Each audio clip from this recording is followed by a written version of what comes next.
Copper is the next gold. Is copper the next multibagger? After gold and silver, is it time for copper? So, your timelines and feeds, just as mine, are filled with headlines and videos such as this. But let me tell you why you should be careful with copper.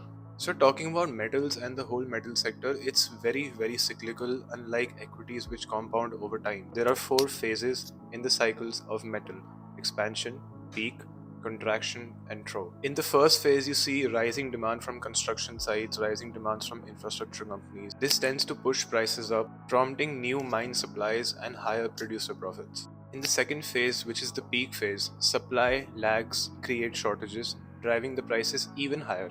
Inventories start to deplete, and this fuels speculative behavior amongst the investors and consumers. In the third and fourth phase, which are contraction and drop, oversupply floods the market, the prices tend to crash. We have seen this classic example in silver, where to reach $49, it took the commodity almost 14 years to get back.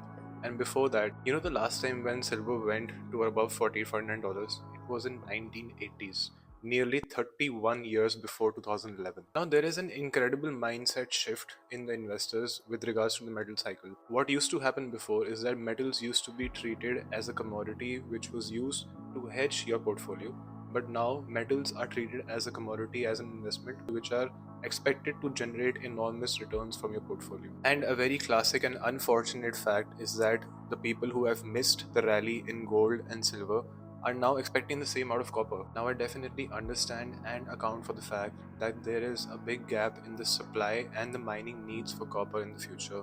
That copper is used highly in electric vehicles and semiconductors and wires and cables and infrastructure and all that. But the point that I'm trying to make is about the mindset of investors, which has completely gone for a toss. For someone who wants a piece of copper, and there is a classic mental model learned by one of the very few legendary investors, Mr. Peter Lynch. It's that of proxy investing. Now, this mental model works on the framework of investing into companies or investing into businesses that can take benefit from the rise of a commodity, for an example. So, this works directly in today's scenario where we're talking about copper. Companies like Polycab India, KEI Industries, Havells, Phenolux Cables all use substantial amount of copper as the raw material to source their finished products. Rather than going for the investments which are talked about on every social media platform, it is always better to go for the investments which are lesser known in the markets.